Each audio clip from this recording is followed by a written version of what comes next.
Hello, everyone, and welcome to another random video with Code Rhetoric with Tam Talk. And I am Tam, and I am talking. But anyway, I wanted to come on and talk about pre-employment coding assessments. Where did they come from? Are they necessary? And how to determine, get feedback as it relates to coding assessments we may have taken.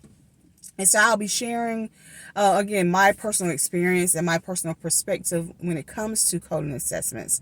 So for those of you who are new to the channel, please hit the subscribe button, or like or share. So, a coding assessment. So coding assessments weren't always around. And like I said, I've been in the industry for a very, very long time.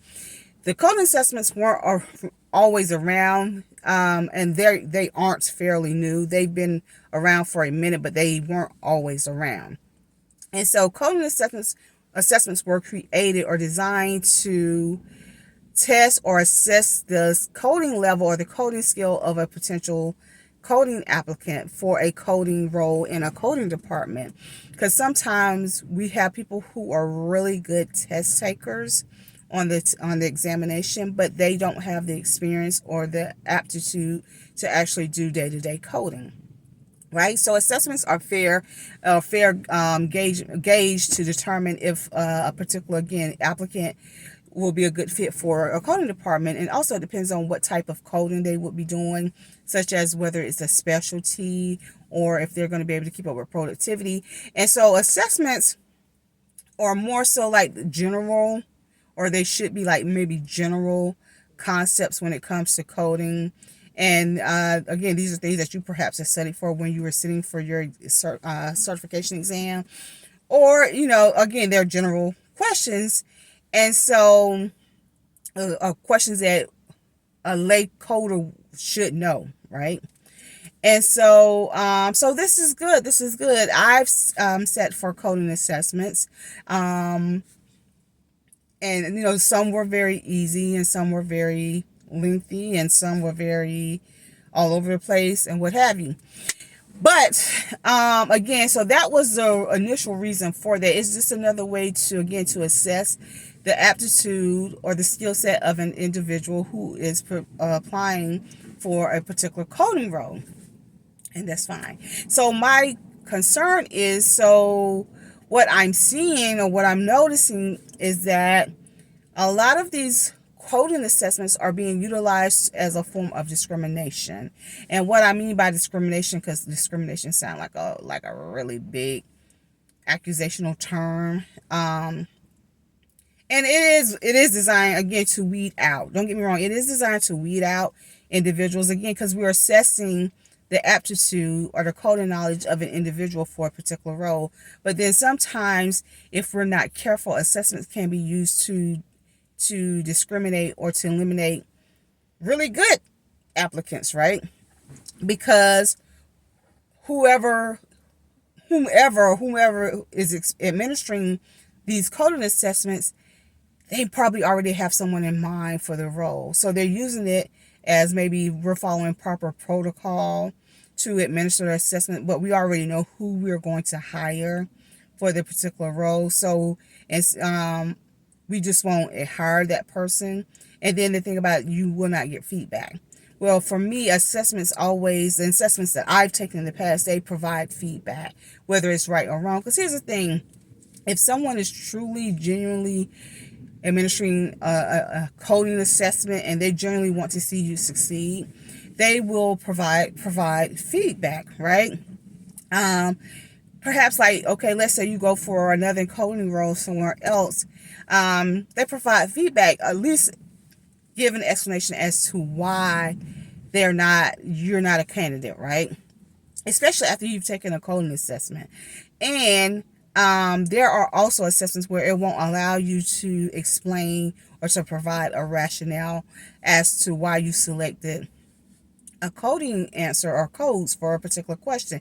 Now, here's the thing. Now, if you worked in the coding industry, you know that it will take, there's 5 different ways to get to a particular code, right?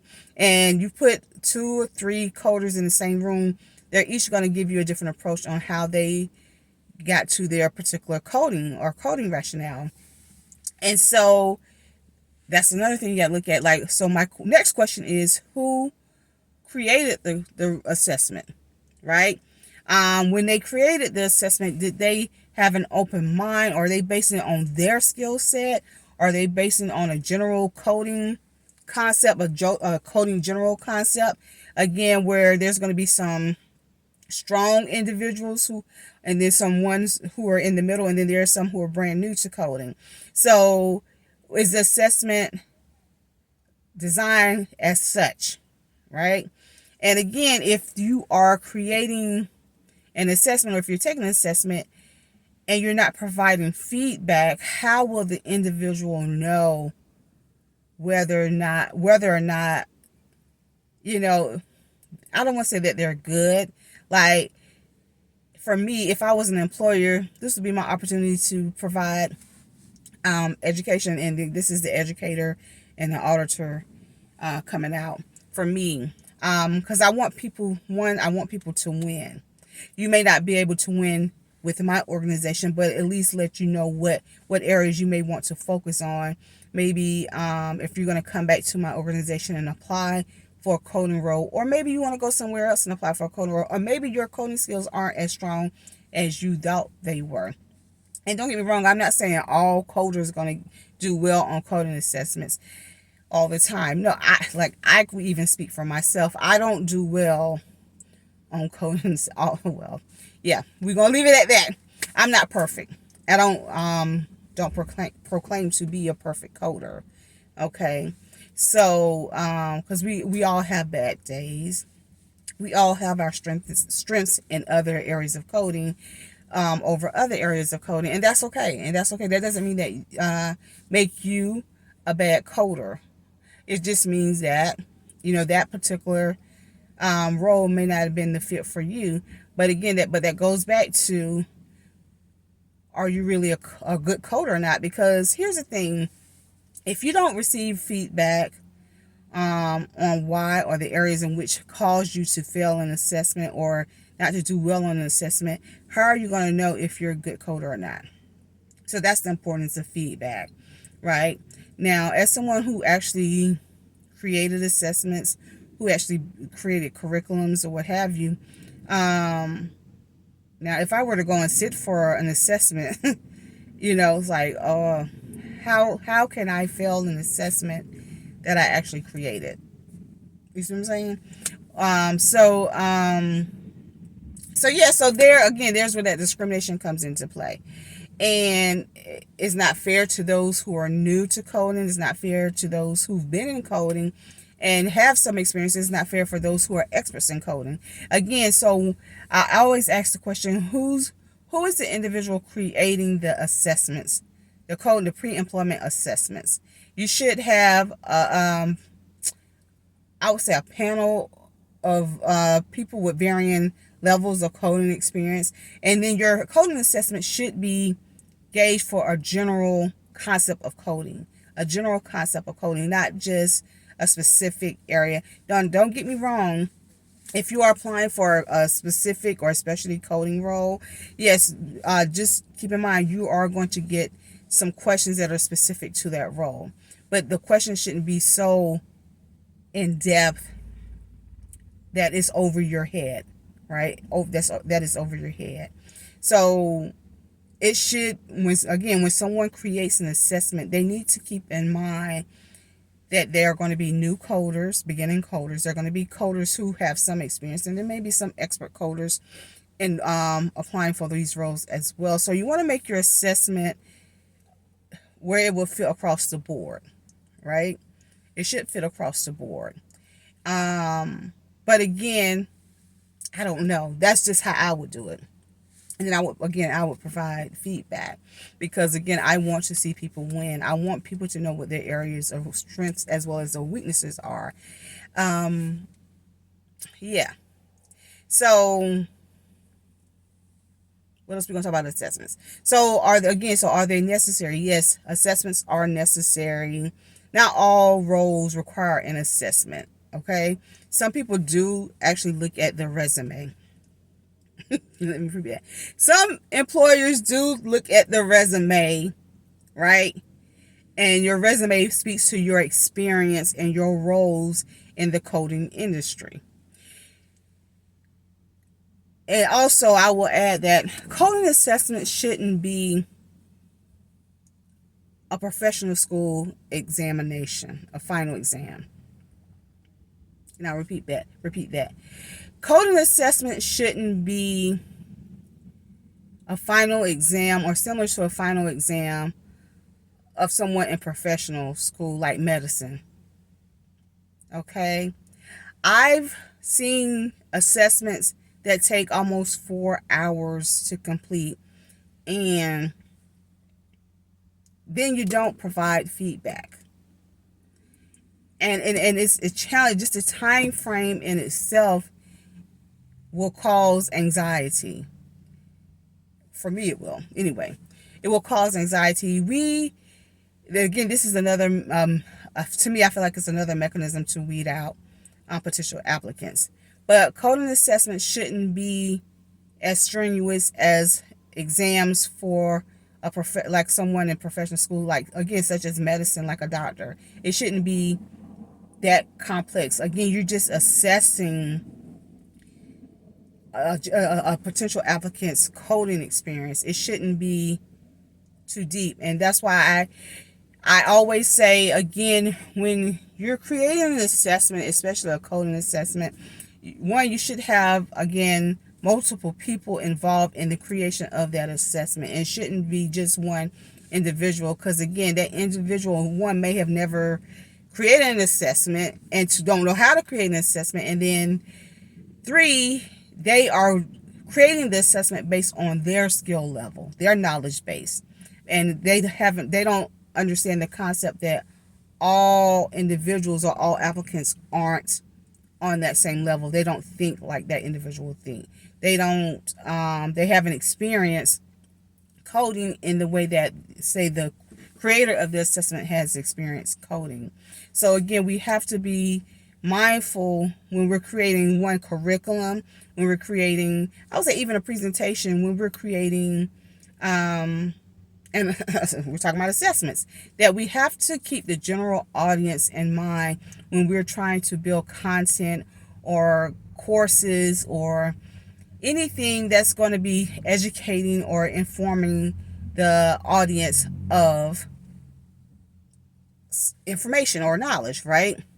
So yeah, so again, I pose a question: are coding assessments necessary? Yes and no. And that, does all employers or organizations offer coding assessments? Yes and no. Do I know which ones? Yes and no. Will I tell you who they are? No. So if you know your coding skills, if you know where your resources are located, if you know how to access your resources, if you know, I would say, even if you are a good test taker, if you're confident in your coding skills, and all these things are required to do well on coding assessments. And then even if you aren't presented with a coding assessment, you still are required to have those skill set, because, again, coding can be a fast-paced environment, because when you take into consideration productivity and accuracy, these things are important. So again, knowing your information, your coding skills, knowing where your resources are located, knowing how to access those resources, and just having confidence in your skill set. And also know that, you're not perfect, that we're human, that, we're bound to make mistakes, and this is what the edits are for. This is where good or great leadership comes into play, because they're going to help you win, right? They're going to, point out your error in a positive manner, and it's generally for educational purposes. And then we're going to go back and we're going to reapply. We're going to do better the next time. Hopefully that's how it would go, or how it should go. But who am I? So so don't allow assessments to intimidate you. You know what you know. And then also keep in mind, or in the back of your mind, that sometimes the creators of the assessments they're not perfect. They're not perfect because sometimes, again, because they may not, this may be their first time creating an assessment, and it may be one person creating an assessment, and they're creating it from the level of their skill set and not considering the skill set of other potential applicants for a particular coding role. So yeah, so that's my spill on coding assessments.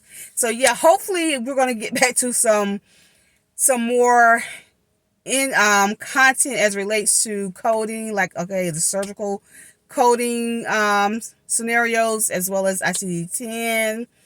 So yeah, so that's it. So like I say, stay positive, keep studying, keep doing your work, keep doing your research, and just be a great coder. So that's all that I have for today's video. So as I say, don't forget to like, subscribe, and share. Until next time, we're out.